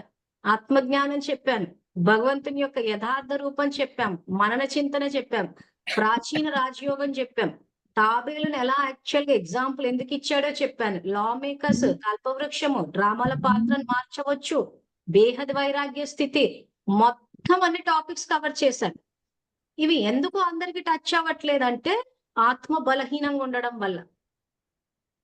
ఆత్మ శక్తిశాలిగుంటే, అప్పుడు నేను ఇన్ని టాపిక్స్ కవర్ చేశానన్న విషయాన్ని అందుకే ఎంతమంది నన్ను విమర్శించినా, ఎందుకు నేను పట్టించుకోవట్లేదనంటే, ఆత్మలో శక్తి ఉంటేనే నేను ఇన్ని టాపిక్స్ కవర్ చేశాను బాబా చెప్పి నేను గ్రహించగా. అదే చిన్న బలహీన ఆత్మలు లేదా మన వాడుక భాషలో చెప్పాలంటే చిన్న మెదళ్ళు అంటారు చూసారా, అలాంటి బలహీన ఆత్మలు చిన్న మెదళ్ళు బ్రాంజులక్కయ్య బ్రహ్మకుమారిని చెప్తారు. అదొకటే క్యాచ్ చేసి కూర్చుంటాం. కాబట్టి ఇంకా మేము వినాం. మరి ఈ సబ్జెక్ట్ అంతా చెప్పాను, మరి దీన్ని ఇది ఎట్లా చెప్పాము? అసలు వాళ్ళ గురించి చెప్పింది ఎంత, ఈ మిగిలిన ఇప్పుడు నేను చదివిన లిస్ట్ అంతా చదివింది ఇదెంత? సో మొత్తం జ్ఞానంతో కంపేర్ చేస్తే వాళ్ళ గురించి చెప్పింది చాలా తక్కువే. ఎందుకు చెప్పాము? మీరు మోసపోకుండా జాగ్రత్త పడాలి అని. అంతకు మించి అక్కడ వేరే ఉద్దేశమే లేదు. సో వాళ్ళకి అదే చెప్తున్నాము. అమ్మ మీరు ఈ రకంగా మోసం చేస్తే వాళ్ళు కాంటాక్ట్ లోకి వచ్చినప్పుడు అదే విషయం చెప్తున్నాం. చెప్పగానే దాది దీదీలు అంటాం. అందరి ఆన్సర్ ఒకటే వస్తుంది. సో ఆ దాది దీదీలతోటే పాటుపోతారు ఇంకంతే. ఎందుకంటే బ్రతికే ధైర్యం లేదు వాళ్ళకు కూడా బయటకు వచ్చి. మనం చేసుకున్న అదృష్టానికి గృహస్థులోకి వచ్చాము. మన సొంత సంపాదన ఉంది కాబట్టి ఈ రోజు ధైర్యంగా మాట్లాడుతుంది. వాళ్ళకి ఇది లేకపోయేసరికి ఏమైపోయిందంటే బయటకు వచ్చి బతకలేరు, ఆ లోపల ఉండి ఇమ్మడలేరు, ఇంకా అలా గడిపేస్తాం. అందుకే క్లాసుల్లో మరీ చెప్తున్నాం, గృహస్థ జీవితం అంటే అదేం తప్పు కాదు. అది మనం చేసుకున్న అదృష్టం. మనకంటూ స్వేచ్ఛ, బాబా జ్ఞానాన్ని ధైర్యంగా మాట్లాడగలం మనం ఈరోజు. నా వదినకే చెయ్యెత్తారు చెప్పండి. అక్కయ్య ఇంకేమన్నా ఉందా? రంగవల్లక్కయ్య చెప్పాల్సింది? అంతే అక్కయ్య. ఈ సండే కూడా వెళ్ళి ఒకసారి మళ్ళీ చెప్తాను. మళ్ళీ చెయ్యండి. ప్రతి అడుగులో మీకు విజయం సాధించాలన్నదే నా శుభకామన మీ పట్ల. Okay, thank you. వదినక్కయ్య చెప్పండి. అదే అక్కయ్య, ఇందాక అందరూ మౌంట్ అబూ నుంచి సెంటర్ల వరకు అందరూ కూడా ఒకటే తప్పు చేస్తున్నారు. అంటే మురళీలు, అవ్యక్త మురళీలు చదవద్దు అని అంటే చదవడం మానేస్తున్నారు అని అన్నారు కదా. అయితే ఈ సిచ్యువేషన్ ని నేను ఇది క్రిస్టియానిటీలో అబ్జర్వ్ చేశాను అన్నమాట. వాళ్ళు ఎట్లా అంటే మన వాడుక భాషలో చెప్తారు, ఒక గొర్రె పోయి బురదలో పడిందంటే ఆ గొర్రె వెనకాల అన్ని పోయి బురదలో పడిపోతాయి అని అంటారు. అలాగా క్రిస్టియానిటీలో కూడా చాలా మంది అక్కడ వాళ్ళ తప్పులు చేస్తున్నా కూడా వాటిని సమర్థించుకొని దానిని అలాగనే వాళ్ళని కూడా ఫాలో చేసుకుంటూ వెళ్ళిపోతున్నారు అన్నమాట. అంటే ఇక్కడ వీళ్ళు పునాది వేశారు కాబట్టి ఆ మతంలో అది అలాగ జరిగిపోయింది అనేది నాకు ఇప్పుడు అర్థమయ్యింది మీరు చెప్పిన దాన్ని బట్టి. మరి ఆధారమూర్తులు అన్న పదాన్ని అందుకే వాడిండు కదా ఆయన. మీకు ఒక క్రిస్టియన్ మతం అనే కాదు, యాక్చువల్ గా బాబా స్థాపించింది ఆది సనాతన దేవి దేవతా ధర్మం. సో ఇప్పుడున్న హిందూ మతం కూడా అలాగే ఉంది. మీకు గ్రూప్ లో ఒక వీడియో పెట్టి చూడమని చెప్పాను. ఆమె ఏమంటుంది, ఒక బిందె సుట్ట పెట్టి కొడితే సొట్ట పడిపోతుంది, ఆ తర్వాత ఏదైనా నింపుకోవచ్చు అన్నట్టు. ఈ రోజు హిందువులు కూడా ఏమైపోయింది, మొత్తం అంతా ఖాళీయే లోపల. సో దాని వల్ల ఏమైపోయిందంటే బ్రహ్మకుమారి మంచిగా సుత్తబెట్టి రోజు మన్మతాన్ని గుప్పిస్తూ పోయి వీళ్ళ నింపేశారు. ఆమె ఎండింగ్ లో అదే అన్నది, వీళ్ళు ఏ ప్రసాదాలు తినరు, భక్తి తప్పు అంటారు, అది తప్పు అంటారు, కానీ ఇచ్చే డబ్బు హిందువులు ఇచ్చేది మాత్రం తీసుకుంటారు అని. సో ఇక్కడ మెయిన్ ఏమైపోయిందంటే సనాతన ధర్మానికి ఇక్కడ దెబ్బ పడిపోయింది బ్రహ్మకుమారిల వల్ల. భక్తి తప్పు అని. మరి స్వదర్శన చక్రంలో అది పెట్టాడు కదా, ద్వాపర యుగంలో పూజ్యదేవత స్వరూపాలను. సో ఇప్పుడు సంగమం నడుస్తుంటే జ్ఞానాన్ని చెప్తున్న శివబాబాని బయటికి తీసుకురాలేదు, బల్బు చేసి పెట్టేసి. బ్రహ్మబాబా ఫోటో పెట్టారు, ఎందుకంటే ఆయన త్యాగం చేశాడు. ఇప్పుడు ఆయన ఫోటో కాకుండా ప్రకాశ్మణి దాది, జానకి దాది ఫోటోలు పెడితే ఎవరు అంతగా డబ్బులు ఇవ్వరు. సో కాబట్టి అక్కడ పెట్టినప్పుడు ఏమైందంటే చాలా మంది బ్రహ్మబాబా చరిత్ర తెలుసు కాబట్టి బ్రహ్మవంశీయులము అన్నట్టు అక్కడికి ఫిక్స్ అయి వస్తున్నారు. కానీ యాక్చువల్ మా మౌంట్ అబూకి వెళ్ళి ఇప్పుడు చూసారంటే మీకు అంత దాది దీదీల సమాధులు వాళ్ళ ఫోటోలే కనిపిస్తుంటాయి. బ్రహ్మబాబా కూడా బ్యాక్ సీట్ అన్నట్టు అయిపోయింది. 2 సార్లు వెళ్ళారు. ఇలా చేతులు ఊపినట్టు పెద్ద పెద్ద కటౌట్లు పెట్టేశారు మన మౌంట్ అబూలో మేము లాస్ట్ ఇయర్ వెళ్ళి చూసినప్పుడు. సో ఇక్కడ ఇవన్నీ మనం ఎందుకు తెలుసుకోవాలంటే ఈ రోజు ధర్మస్థాపనలో సంయోగం ఇవ్వాలంటే అసలు ఇంత నేను ఏం చెయ్యాలి అన్న విషయం మనకు తెలియాలి. సో నేనేం చెయ్యాలి అని అంటే ఫస్ట్ నేను నా స్వపరిశీలన చేసుకుని నా బుద్ధిలో జ్ఞానరత్నాలు నింపుకుంటే అప్పుడు ఆధారమూర్తులమైన మనం ఉద్ధారమూర్తులమై అప్పుడు ఉద్ధరించగలుగుతాము. అప్పుడు బాబా యజ్ఞంలో సంయోగం ఇవ్వగలుగుతాం. కానీ ఇక్కడ బేసిక్ సేవ విషయానికి వచ్చేసరికి ఏంటంటే సేవ అని చెప్పి చేస్తున్నారే కానీ ఇక్కడ సత్యత స్వచ్ఛత అన్నది లేదు. అదే 2 రోజుల నుంచి చెప్పుకుంటూ వెళ్తున్నాను నేను. ఈ పాయింట్ కనుక వేసుకుని చూస్తే చాలా మందికి తెలిసిపోతుంది. యాక్చువల్ గా బాబా శ్రీమతానికి అనుసారంగా జరగట్లేదు అక్కడ. అంటే బాబా ప్రత్యక్షతే లేదు అక్కడ. అలా చేసేసుకుంటూ వెళ్ళిపోతున్నారు. లేదా నిన్న చెప్పినట్టు అబద్ధాలు. సో అట్లా ఒక్కోటి చూసుకుంటూ పోతుంటే అయితే అసలు బాబా స్టాండర్డ్స్ ప్రకారం చూస్తే మాత్రం అక్కడ కనిపించదు. అవును. ప్లస్ ఫ్లెక్సిబిలిటీ ఉండదు. ఏదన్నా పట్టుకున్నారంటే ఇక మేము ఇలాగే చేస్తాం అంతే. ఎందుకంటే సేవలకు వెళ్ళినప్పుడు ఎన్నో పరిస్థితులకు తగ్గట్టు ఎన్నో మార్చాల్సి వస్తుంది. అవును. ఇప్పుడు జూమ్ క్లాసెస్ పెట్టినప్పుడు కూడా ఒక్కోసారి కొన్ని స్టూడెంట్స్ రిక్వైర్మెంట్ తగ్గట్టు కూడా మార్చాల్సి వస్తూ ఉంటది. అంతేగాని నేను ఇదే పద్ధతిలో పోతా అంటే అది ఎలా అవుతుంది? అవును. అంటే అక్కడ ఆ స్థితి లేనట్టే కదా, ఆత్మిక స్థితి. ఆ పరిస్థితిని అంచనా వేసుకుని దానికి తగ్గట్టు చెప్పాల్సి వస్తది కదా. అవును.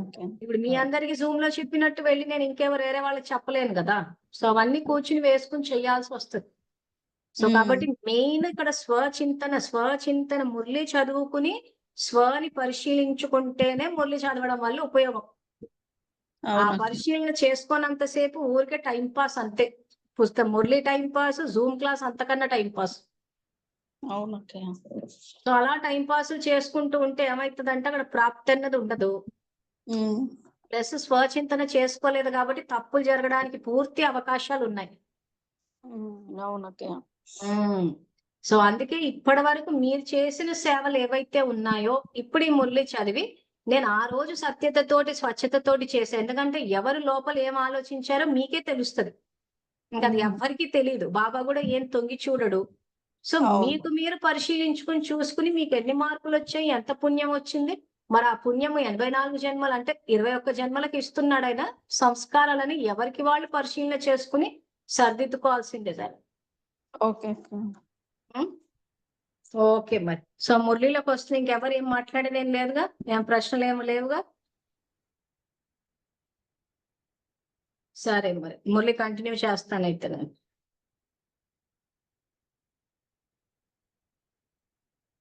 సో నిన్న ఎక్కడ ఆపామంటే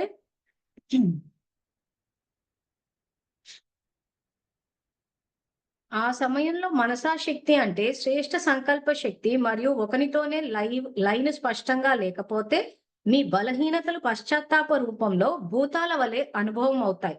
ఎందుకంటే బలహీనత స్మృతి రావటం వలన భయం ఒక భూతం వలె అనుభవం అవుతుంది.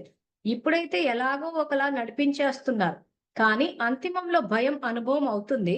అందువలన ఇప్పటి నుండి బేహద్ సేవ కొరకు, స్వరక్షణ కొరకు మనసా శక్తి మరియు నిర్భయత శక్తిని జమ చేసుకోండి. అప్పుడే అంతిమం సుందరంగా ఉంటది. సో బాబా కాపాడుతాడు, బాబా చూస్తాడు, బాబా చెప్పేస్తాను అని అంటే ఇక్కడ మనం బాబాకి చెప్పడం వల్ల బాబా చూసుకోవడం అంటే మనకు గైడెన్స్ ఇస్తాడు ఆయన. ఏమని గైడెన్స్ ఇస్తున్నాడు? ఈ రోజు మీ స్వరక్షణ కొరకు మనసా శక్తి మరియు నిర్భయత శక్తిని జమ చేసుకోండి అంటున్నాడు. సో అంతిమం అంటే ఎప్పుడు? ఇదే అంతిమం. ఇంకా మళ్ళీ దానికంటూ మళ్ళీ ఎప్పట్లాగా అదేదో రోకల్లాగా వర్షాలు పడుతూ ఉంటాయి ఆ టైం అనుకోకుండా ఆ టైంకి మనము పోతాం. అది ఆల్మోస్ట్ ఇంకా మొత్తం వాష్అవుట్, మొత్తం క్లీనింగ్ ప్రాసెస్. సో ఇదే యాక్చువల్ అంతిమం. ఈ అంతిమంలో ఇప్పుడు చూస్తున్నారు కదా, అంటే వచ్చేటప్పుడు ఏమైందంటే ఒక్కొక్క స్థానంలో అట్లా వస్తూ ఉంటాయి. ఇప్పుడు విజయవాడలో వచ్చాయి, ఆ మధ్య ఇప్పుడు హైదరాబాద్ లో వచ్చాయి. సో అన్ని చోట్ల అట్లా వస్తూ పోతూ ఉంటాయి. అలా వచ్చినప్పుడు అక్కడ రియలైజేషన్ అంటూ రావాలి. అరే ఇలాంటి పరిస్థితి వచ్చింది అంటే ఎందుకు వచ్చింది అన్న ఒక అవగాహన. ఇప్పుడు మనం అంటే ఇక్కడ కూర్చోబెట్టి నేను మీ అందరికి ఎందుకు వస్తున్నాయి ఏంటా అని చెప్పి కార్మిక్ ఫిలాసఫీ చెప్తున్నాను. సో అలా ప్రతి ఒక్కరికి వెళ్ళి చెప్పలేం కాబట్టి మనలో అవగాహన పెరిగినప్పుడు, మన తరంగాలు వ్యాపించినప్పుడు స్వతహాగా అందరూ క్యాచ్ చేస్తూ పోతారు. సో ముఖ్యంగా మనకే ఇక్కడ సబ్జెక్ట్ దిగాల్సింది. ఎందుకంటే ఆయన తెచ్చి కూర్చోబెట్టింది ఎవరిని తెచ్చిపెట్టాడంటే బ్రహ్మబాబా వంశస్థుని తెచ్చిపెట్టాడు. సో బ్రహ్మ వంశస్థులు ఆజ్ఞాకారులు సృష్టిని సతో చేస్తారు. సో మొత్తం డ్రామా అంతా సత్య, త్రేత, ద్వాపర, కలియుగం కొంతవరకు అంతా అదే డ్రామా నడుస్తుంది. ఆ తర్వాత ఎవరిని తీసుకొచ్చాడు? ప్రకాశ్మణి దాది వాళ్ళ వంశస్థుని తీసుకొచ్చాడు. అంటే ఇంకా ఆల్మోస్ట్ ఆ బ్రహ్మకుమారిల తెల్ల చీరలు వాళ్ళ ఫాలోవర్స్. ఎందుకు? సృష్టిని తమ్మో చేశారు కాబట్టి. సో వీళ్ళకే ముఖ్యంగా తెచ్చి కూర్చోబెట్టి చెప్తున్నారు. సో మనం ఎక్కడున్నామా అన్నది ఇప్పుడు చూసుకోవాలి మనం. సో ఆ మిగిలిందంతా వంశావళి కింద వచ్చేస్తుంది. సో ఆ వంశావళి అంతా మారాలంటే ఇక్కడ మనం మారిపోతే వాళ్ళు మారిపోతారు. సో కాబట్టి నెక్స్ట్ ఇక్కడ సో కాబట్టి మీ బలహీనతే స్మృతి రావటం వల్ల భయం ఒక భూతం వల్లే అనుభవం అవుతుంది. ఇప్పుడైతే ఎలాగో ఒకలాగా నడిపించేస్తున్నారు. ఇప్పుడైతే ఎలాగో ఒకలాగా నడిపించేస్తున్నారన్న మాట ఎప్పుడు అన్నాడైనా 86 లో అన్నాడు. ఇప్పుడు మీరు దాన్ని 2024 లో కూర్చుని చదివి బాబానే అన్నారు కదా, ఇప్పుడు ఎలాగో ఒకలాగా నడిపించేస్తున్నారు. కానీ అంతిమము అంటే 2024 లో మీరు నడిపించేస్తున్నారు, ఇంకా అంతిమం ఏదో ఉంది అని అనుకోకండి. 1986 కి వర్తిస్తుంది ఈ మాట. నేను మళ్ళీ రిపీట్ చేస్తున్నాను. బాబా ఇప్పుడు ఈ మాట ఏదైతే ఉందో, ఇప్పుడైతే ఎలాగో ఒకలాగా నడిపించేస్తున్నారు కానీ అని ఏదైతే వాక్యం అన్నాడో ఇది 86 వర్తిస్తుంది. మనం 2024లో ఉన్నాం. సో 86 మాట అనేటప్పుడు ఏమంటున్నారు? రాబోయే రోజుల్లో మీకు మీ సాకార సాధనాలు పనిచేయవు, అల్పకాలిక ఆత్మలు పోతారు, చేస్తారని ఇవన్నీ ఏవైతే ఉంటాయో 86 తర్వాత రాబోయే రోజుల్లో వస్తాయని చెప్తున్నాడు. ఆల్రెడీ అవన్నీ వచ్చేస్తూనే ఉన్నాయి, నడుస్తూనే ఉన్నాయి. కాబట్టి 2024 లో చదువుకుని ఇంకెప్పుడో అనుకోకండి, ఆ ఫేజ్ నడుస్తోంది ఇప్పుడు. కాబట్టి ఇప్పుడే శక్తిశాలి అయిపోవాలి. ఇప్పుడే మనసా శక్తిని, నిర్భయతా శక్తిని జమ చేసేసుకొని ఉండాలి. ఈ పాటికి మనం ఆయన 86 లో చెప్పినప్పుడే అందరూ జాగ్రత్త పడిపోయి ఉంటే, ఉదాహరణకి మొన్న కరోనా వచ్చినప్పుడు ఏ బాబా పిల్లలు ఎవరు అసలు దుఃఖాన్ని అనుభవించి ఉండేవాళ్లే కాదు. అప్పుడు ఆయన అలర్ట్ చేసినప్పుడే వీళ్ళు చేసేసుకుని ఉండింటే. కానీ ఏమంటే ఇంకా ఆయన అలా చెప్తూ ఉంటే అలా వింటూ ఉంటారు, ఇంకా ఆయన ఒకటి మన ఒకటి అన్నట్టు ఉంటది. కాబట్టి ఇంకా ఆ టైంకి చాలా మంది సఫర్ అయ్యారు, ఎంతో మంది భయపడిపోయారు కూడా. ఆ పరిస్థితి ఎందుకు వచ్చింది మరి? ఇంత జ్ఞానం తెలుసుకుని అంటే ఆయన అలర్ట్ చేసినప్పుడు అలర్ట్ అవ్వట్లేదు ఎవరు. ఆయన 86 లో అలర్ట్ చేసినప్పుడు అప్పుడే అలర్ట్ అయితే సమస్య వచ్చి ఉండేది కాదు. ఇప్పుడు 2024 లో కనుక ఈ మురళి చదివే వాళ్ళు ఎలా చదువుతున్నారు అని అంటే, ఇప్పుడు బాబా 2024 లో అలర్ట్ చేసినట్టు చదువుతున్నారు. 86 లో అలర్ట్ చేశాడు ఆయన. యాక్చువల్ గా మురళి చదివే పద్ధతి, అందుకే మేము డేట్లు చూడండి అని చెప్పడానికి కారణం. సో ఎక్కడున్నాం ఇప్పుడు మనము? ఆల్మోస్ట్ ఎండింగ్ వచ్చేసి ఇప్పుడు ఇంకా సత్యుగం వైపు వెళ్తోంది యుగం. అందుకే సమయం ముందుకు వెళ్ళిపోయింది, మీరు వెనక్కి ఉండిపోయారు అంటున్నారు. సో ఎందుకు ఆ మాట అనాల్సి వస్తుంది? ఆయన ముందుకు వెళ్ళిపోయింది, వెనక్కి వెళ్ళిపోయారు. ఇప్పుడు 86 లో అలర్ట్ చేశాడు, ఆ పరిస్థితి వచ్చేసిందంటే విశ్వంలో ఎన్నో చోట్ల పరివర్తన అన్నది జరుగుతుంది. ఆ టాప్ ర్యాంకర్లు వచ్చేసిందంటే ఇంకా ఆ తర్వాత క్లోజ్ చేసి పడేస్తారు. ఎందుకంటే వాళ్ళ స్థితి ఆధారంగానే సృష్టి యొక్క స్థితి సమయం నడుస్తుంది కాబట్టి. సో మనం మన చుట్టూ అంతా మొద్దుల్ని కూర్చోబెట్టేసుకుని ఎవరు మారట్లేదు అని చెప్పేసి మొద్దుల్ని చూడకండి, బ్రహ్మబాబాని చూడండి.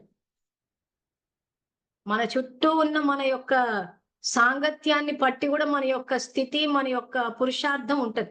సో పక్కనంతా ఏమీ చేయని వాళ్ళు తిని పడుకుంటే వాళ్ళని చూసేసి ఇంకెక్కడేం మారిందిలే అని అంటే 1969లోనే ఆయన కర్మాతీత స్థితికి చేరిపోయాడు. బ్రహ్మబాబాని చూడాలి.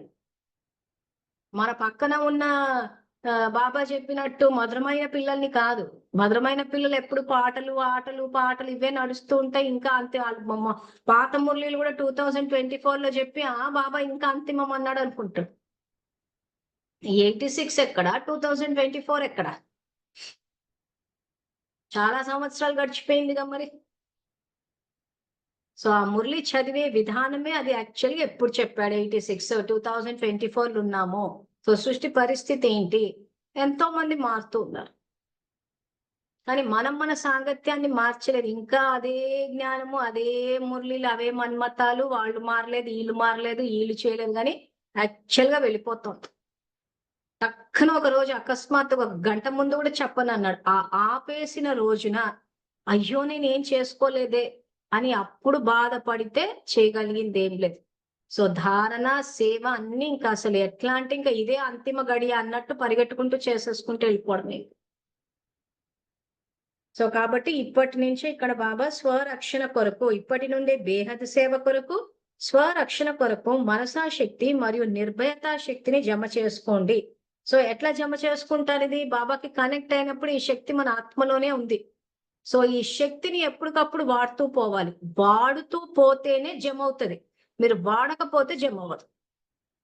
సో ఇంకా అది తరిగిపోయినట్టే. మీరు కనెక్ట్ అయితే శక్తి వస్తుంది, మీరు వాడకపోతే ఇంకా అలా అది పోతూ ఉంటది అనమాట. మీరు అదే ధైర్యంగా మాట్లాడడము, చెప్పడము, చెయ్యడము, ఇవన్నీ మీరు ఎక్కడో చోట మీ యొక్క మౌనాన్ని, సైలెన్స్ ని బ్రేక్ చేసి మీరు ఎప్పుడైతే ముందుకొచ్చి అన్ని చేస్తూ పోతారో అప్పుడు జమ అవుతుంది, అంతవరకు జమ అవ్వవు. సో కాబట్టి మరియు బేహద్ కార్యంలో సహయోగి అయి బేహద్ విశ్వరాజ్యాధికారి అవుతారు.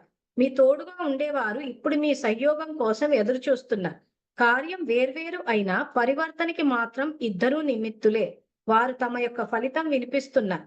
అడ్వాన్స్ పార్టీ వారు కొంతమంది శ్రేష్ఠ ఆత్మలను ఆహ్వానించడానికి తయారుగా ఉన్నారు మరియు తయారవుతున్నారు. కొంతమంది తయారు చేయటంలో నిమగ్నమై ఉన్నారు. వారి సేవా సాధనం మిత్రత మరియు సమీప సంబంధం. అందరూ కలిసి జ్ఞాన చర్చ చేయరు, కానీ జ్ఞాని ఆత్మ యొక్క సంస్కారం ఉన్న కారణంగా పరస్పర శ్రేష్ఠ సంస్కారాలు, శ్రేష్ఠ తరంగాలు మరియు సదా పవిత్రత మరియు సంతోషవంత ముఖం ఒకరికొకరు ప్రేరణ ఇచ్చుకునే కార్యం చేస్తున్నారు. వేర్వేరు కుటుంబాల్లో ఉన్నా కానీ ఏదో ఒక సంబంధం లేదా స్నేహం ఆధారంగా పరస్పర సంప్రదింపుల్లోకి వచ్చినప్పుడు ఆత్మ జ్ఞాన స్వరూపంగా ఉన్న కారణంగా వీరు మనవారు లేదా సమీపమైన వారు అనే అనుభవం అవుతుంది. మనవారు అనే భావన ఆధారంగా ఒకరినొకరు గ్రహిస్తారు. ఇప్పుడు సమయం సమీపంగా వస్తుంది, అందువలన అడ్వాన్స్ పార్టీ వారి కార్యం వేగంగా జరుగుతుంది. ఇలాంటి చర్చ వతనంలో జరుగుతుంది అంటున్నారు. సో ఈ వతనంలో ఏం జరుగుతుందంటే, యాక్చువల్ గా ఎవరైతే ఆయన ఫాలోవర్స్ ఉన్నారో, శివబాబా బ్రహ్మబాబా ఫాలోవర్స్, వాళ్ళని వతనంలో ఎమర్జ్ చేసి శక్తి ఇస్తాడు, గైడెన్స్ ఇస్తాడు. సో అందుకే నేను ఏం చెప్పాను, బాబా టీంలో ఉన్నామా లేదా చూసుకోవాలి. యాక్చువల్గా ఇక్కడ ఏమవుతుందంటే వీళ్ళంతా ఎక్కడెక్కడో శరీరాలు వదిలేసి ఎక్కడెక్కడో జన్మలు తీసుకొనే ఉన్నారు. కానీ ఆ యోగం చేసినప్పుడు ఏమవుతుందంటే అక్కడ వాళ్ళని స్పెషల్ గా ఎమర్జ్ చేసి చేస్తాడు. అదే ఇక్కడ చెప్తున్నాడు ఆయన. మరి ఈ పాయింట్ మీరు ఎంతవరకు క్యాచ్ చేయగలుగుతున్నారో నాకైతే తెలియదు, కానీ యాక్చువల్ గా చేసేదైతే అదే మరి ఈ అడ్వాన్స్ పార్టీ వీళ్ళతోటి. సో మురళి చదువుతూ పోయి మీ స్థితి పెరుగుతూ ఉంటేనే ఈ అడ్వాన్స్ పార్టీ అన్న పాయింట్ మీకు అర్థమవుతుంది. ఎందుకంటే ఇక్కడ పూర్తిగా ఏదైతే సమయం సమీపంగా వస్తుంది, వాళ్ళ కార్యం వేగంగా జరుగుతుంది అంటున్నారు. అంటే ఏం చేస్తున్నారు, విశ్వ పరివర్తన యొక్క బాధ్యతను ముందుకు తీసుకెళ్తున్నాం. మనం ఏంటంటే ఏమి చదువుకొని వాళ్ళని వీళ్ళని చూస్తూ కూర్చున్నాం కాబట్టి ఏమి జరగట్లేదు అనుకుంటున్నాం. కానీ 86 లోనే చెప్పాడు వేగవంతంగా జరుగుతోంది అని. అంటే ఎక్కడెక్కడెక్కడో ఆత్మలంతా సతో ప్రధానంగా అవుతున్నారు, జ్ఞానాన్ని. అందుకే చెప్పాను, ఈ రోజు హైదరాబాద్ నుంచి ఉన్న జ్ఞానం బయటకు వస్తుంది అని అంటే హైదరాబాద్ నుంచి జ్ఞానం బయటకు వస్తుంది అన్న విషయం విశ్వంలో చాలా మందికి తెలియదు. సో అదే విధంగా ఎక్కడెక్కడెక్కడి నుంచో వస్తూ ఉంటది. అది మనకు తెలియకపోవచ్చు. ఇక్కడ హైదరాబాద్ నుంచి ఇక్కడ వస్తుందని వేరే వాళ్ళకి ఎట్లాగైతే తెలియదో, వేరే వాళ్ళు ఎక్కడెక్కడ ఏమేం చేస్తున్నారన్నది మనకు తెలియదు. కానీ ఒక్కసారి అంత ఫ్లాష్ అవుతుంది. ఆనాడు వెనకబడిపోయి ఉండద్దు. సో ఆనాడు వెనకబడిపోయి ఉండకుండా బాబా చెప్పినది ఉన్నది ఉన్నట్టు పాటిస్తే ఆయన టీంలో పెట్టుకుంటాడు. మనం ఇక్కడ లౌకికంలో టీంలో ఉండడానికే మనం ఇబ్బందులు పడిపోయి చిన్న చిన్న విషయాలకి మూడ్ ఆఫ్లు చేసుకుని ఏదైనా సేవ చెప్తే ఆ రోజు అలా చెప్పారు, ఈ రోజు ఎందుకు ఇలా మార్చారు అని ఇలా అన్ని టింగర్ గా మాట్లాడుతూ ఒక సరళ స్వభావం లేకుండా, లేదా అసలు సేవలే చేయకుండా, లేదా చేసి మధ్యలో వదిలేసి ఆ స్థిరత్వం లేకుండా, దృఢత్వం లేకుండా, సత్యత, స్వచ్ఛత, ఈ క్వాలిటీస్ ఇవేవి లేకపోతే అసలు శివబాబా టీం కాదు కదా. ఇక్కడ మన మధ్యలో టీంలో కూడా ఇమ్మలేకపోతాం. 11 ఏళ్ల నుంచి ఎంతో మందిని చూసాం, వస్తుంటారు పోతుంటారు. అలా వస్తూ ఇక్కడ కంటెదురుగా కనిపించి ఇంత గైడెన్స్ ఇచ్చేస్తే ఇక్కడే వస్తూ పోతూ ఉంటే ఇంకా అలాంటి వాళ్ళని శివబాబా ఎప్పుడు టీంలో పెట్టాలి, ఎప్పుడు అడ్వాన్స్ పార్టీలో పెట్టాలి? అసలు తీసుకునే అవకాశమే లేదు. ఏమంటే అందరికి శివబాబా అంటే యథార్థ పర్సనాలిటీ ఆయన అంటే ఆయన వ్యక్తి కాదు, భాషాపరంగా పదం వాడుతున్నాను అంతే, మీకు అండర్స్టాండ్ అవ్వాలి. ఒక వ్యక్తిగా ఆయన సరిగా అర్థం చేసుకోకపోవడం వల్ల ఏమంటే ఆయన బోగులు పెడితే బండారాలు పెడితే అయిపోతుంది అంటాడు. కానీ యాక్చువల్ గా మీ బోగులు బండారాల పరిధిలోకి రాడండి. ఆయనకు అసలు అది అవసరమే లేదు. ఆయన అవతరించిందే ధర్మస్థాపన కోసం. ఆ ధర్మస్థాపన వేగవంతం చేయడానికి అడ్వాన్స్ పార్టీ వాళ్ళంటే ఇంకా పూర్తిగా ఆయన ఫాలోవర్స్, వాళ్ళనైనా టీంలో పెట్టుకొని చేసేస్తూ పోతాం. అందుకే చెక్ చేసుకోమని చెప్పాము. యాక్చువల్ గా మనం అట్లీస్ట్ దేహదారుల టీంలన్నా ఇమడగలుగుతున్నామా, ఇమడగలిగి స్థిరంగా దృఢంగా వెళ్ళగలిగాము అని అంటే ఏమైనా ఆయన టీంలో తీసుకునే అవకాశం ఉంది. మనం ఇక్కడే ఫెయిల్ అయిపోతున్నాం, ఇక్కడే దృఢత్వం లేదు, స్థిరత్వం లేదంటే ఇంకా అసలు ఆయన దృష్టిలో కూడా ఉండదు. ఆయన దృష్టిలో ఉన్న వాళ్ళని హృదయ సింహాసనాధికారులు అంటున్నారు. అంటే ఇంకా ఆయన మనసుకి, ఆయన హృదయానికి దగ్గర ఉంటాడు. ఆయన టీంలో పెట్టుకుంటాడు. టీంలో పెట్టుకుని ఎక్కడెక్కడ ఏమేమి అవసరమా అని చెప్పి వాళ్ళకి ఆ రకంగా వాళ్ళని ఎమర్జ్ చేసి ఆత్మకి టచింగ్ వచ్చేస్తూ ఉంటది. ఇచ్చి వాళ్ళకి ఆ శక్తిని ఇచ్చి గైడెన్స్ ఇచ్చి చేంజ్ చేసుకుంటూ వెళ్ళిపోతూ ఉంటాడు. అందుకే 86 లోనే చెప్పాడు వేగవంతంగా జరుగుతోంది అని.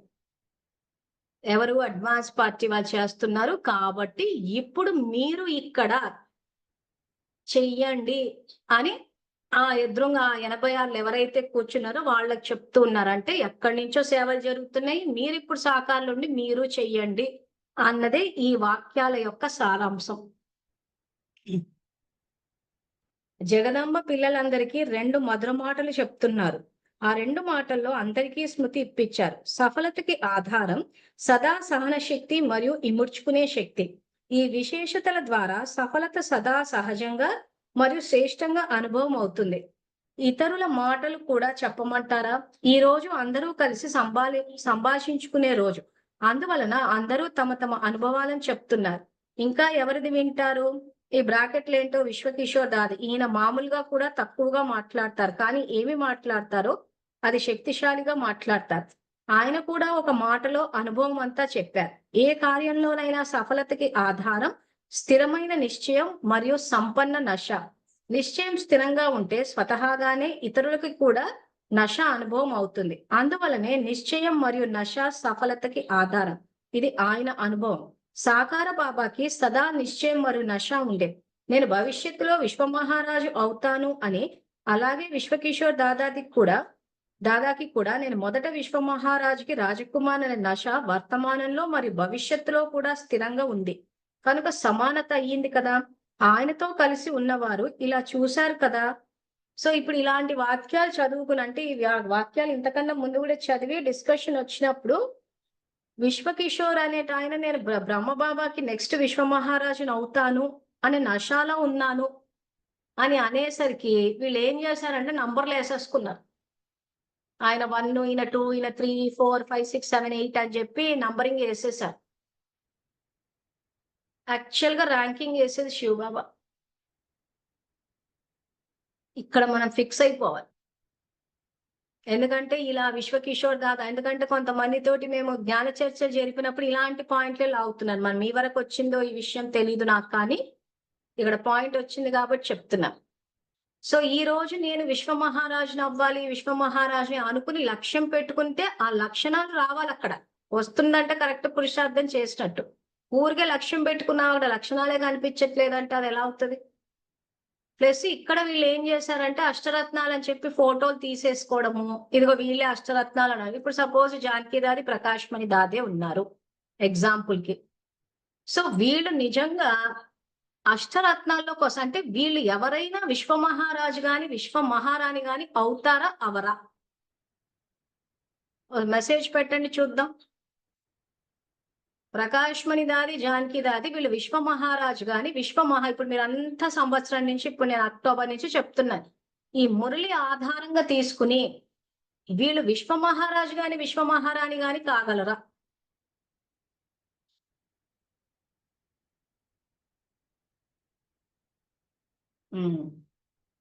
సో ఎవరు అన్నారంటే క్లారిటీ బాగానే వచ్చిందని అర్థం. సో ఎందుకు ఎవరు వీళ్ళు అని అంటే అసలు మెయిన్ సబ్జెక్టే తీసేశారు. అక్కడ సబ్జెక్టే తీసేసిన వాళ్ళు ఎట్లా అష్టరత్నాల్లోకి వస్తారు? అష్టరత్నాలు అంటే ఎవరు? జ్ఞాన స్వరూపులు వాళ్ళు. పూర్తిగా శివబాబా సమానం అనుకోవాలి. జస్ట్ స్లైట్ మార్జిన్ వచ్చేస్తుంది ర్యాంకింగ్లు అందరికి, అంతే. అంతకు మించి పెద్ద డిఫరెన్స్ ఉండదు. అసలు జ్ఞానమే అని ఒక పక్కన కూర్చుని రివైజ్డ్ కోర్స్ ముల్లి చదవాలంట. అది తీసేసి అష్టశక్తులు తీసి లా మేకర్స్, కల్పవృక్షం ఇవన్నీ ఎక్కడ పోయినాయో ఏమో మరి. సో దీదీల నుంచి మొదలు పెడితే ఒక సెంటర్ అక్కయ్య వరకు అందరూ ఇదే పని చేసుకొచ్చున్నారు. మరి వీళ్ళకి ఏం చూసైనా నంబర్ వేయాల్సి వస్తుంది? అందరూ అదే తప్పు చేస్తున్నారు కదా. అందరూ అవే పాటలు వేసుకొని కూర్చుంటున్నారు. సంకల్ప సర్వశ్రేష్ఠ భాష, సంకల్పాల భాష అన్న టాపిక్కే బయటికి రాలేదు. మురళయ్యాక మనన చింతన చేయమంటే పాటలు వేసుకుంటూ కూర్చున్నారు. అంటే బాబా శ్రీమతాన్ని పాటించినట్టే కదా. అసలు అష్టశక్తులు ఎలా వాడాలో తెలియదు. అందరి కింద నుంచి పైకి వెళ్తున్నారు. ఆయన ఏమో మీరు అవతరిత జన్మ పైనుంచి కిందకి రండి అన్నారు. రుజువులు ఆల్రెడీ చూపించేశారు. ఆ తర్వాత సహజ పురుషార్థం ఆశీర్వాదాలు ఇవ్వడం తీసుకోవడం అన్నాడు. అసలు ఆశీర్వాదాలు ఇవ్వడం అన్న కాన్సెప్టే లేదు, ఊరికే భంగిమని పెడుతున్నారు ఇవి. ఇవన్నీ ఒక్కోటి ఇవన్నీ ఎందుకు చెప్తున్నామనంటే ఎక్కడ జ్ఞానం రాంగ్ డైరెక్షన్ వెళ్ళిందన్న అవగాహన మీలో రావాలి. ఇప్పుడు మీరు దాన్ని నిరాకార శివ పరమాత్మ విద్యాలయం ద్వారా బయటికి తీసుకెళ్తారు. తీసుకెళ్లి మనకి ఇప్పుడు దీన్ని బట్టి మీకు అర్థమైంది కదా, అక్కడ ఇంకా సీట్లు ఫిల్అప్ అవ్వలేదని. అందుకే బాబా మీరు ఇంకా తారవలేదు అనడానికి కారణం అది. ఎందుకంటే అసలు జ్ఞానం బయటికి రాలేదన్న విషయం ఆయనకు తెలుసు కాబట్టి. సో ఇప్పుడు వస్తోంది, పుస్తకాలు మీ ఎదురుగానే ఉన్నాయి, మీ కళ్ళతో మీరే చూస్తున్నారు కాబట్టి అవకాశాలు పూర్తిగా ఉన్నాయి. సో ఇప్పటికి కూడా ర్యాంకింగ్ రావడానికి ప్రయత్నాలు చెయ్యాలి అనుకున్న వాళ్ళు చెయ్యొచ్చు. ఎందుకంటే ఇదే మురళిలో చాలా చోట్ల బాబా సీట్లు ఇంకా ఫిల్అప్ అవ్వలేదని చెప్పాడు. నంబర్ 1, నంబర్ 2నే ఫిల్అప్ అయ్యాయని చెప్పారు. సో ఇప్పటికీ మించిపోయింది ఏం లేదు. ఇప్పటికీ శ్రద్ధ పెట్టి ఇప్పుడు కూడా చదువుకున్నా గానీ శ్రేష్ఠ భాగ్యాన్ని తయారు చేసుకునే అవకాశం ఉంది. సో జరిగిపోయిన గతమంతా ఫుల్ స్టాప్. ఇంకా ఎక్కడ ఏమేం కర్మలు చేసామా అని ఒక్కోటి ఆలోచించుకుని పంచాయతీలు పెట్టుకునే కన్నా మీ బలహీనతలు పరిశీలించుకుని ఆ బలహీనలు ఎందుకు వచ్చాయి, ఎక్కడ తప్పు చేస్తున్నామని ఎప్పటికప్పుడు అటెన్షన్ పెట్టుకుని మీరు గనక చేస్తూ పోతే పూర్తిగా టాప్ ర్యాంకర్లు వస్తారు. ఒక మురళి చదవడమే కాదు, మేము చేసేటప్పుడు ఎంతో ఇన్నర్ వర్క్ లోపల ఇప్పటికి ఇంకా స్వచింతన నడుస్తూనే ఉంది. సో మురళి చదువుతాము, స్వచింతన చేసుకుంటాం. సో వాళ్ళ గురించి ఎందుకు చెప్పాము అని అంటే ఇప్పుడు ఆ ర్యాంకులు వాళ్ళతోటి ఫిల్అప్ అవ్వటం లేదు. వాళ్ళ శరీరం కూడా వదిలేశారు, ఇంకా వచ్చే అవకాశమే లేదు. ఆఖరి నిమిషం వరకు కూడా ఎక్కడ కూడా అష్టశక్తుల్ని బయటికి తీసుకురాలేదు, ఒక ఆశీర్వాదం ఇవ్వలేదు. సో కాబట్టి పూర్తిగా టోటల్ గా రేస్ నుంచి అవుట్. సో కాబట్టి ఈ మాటలు విన్న తర్వాత మీలో ఉత్సాహం రావాలి. అరే ఇంకా సీట్లు ఫిల్అప్ అవ్వలేదంట అన్న విషయం మీకు తెలిస్తే మీలో వచ్చిన ఉత్సాహంతో ఇంకా ముందుకెళ్ళి బాబాని ప్రత్యక్షం చేసి పూర్తిగా బ్రహ్మబాబా వంశంలోకి రావాలి. అందుకే ఇవన్నీ చెప్తూ పోతున్నారు. సో ఈ క్లాస్ మళ్ళీ రేపు కంటిన్యూ చేద్దాము. అంతవరకు థ్యాంక్ యూ. Om Shanti.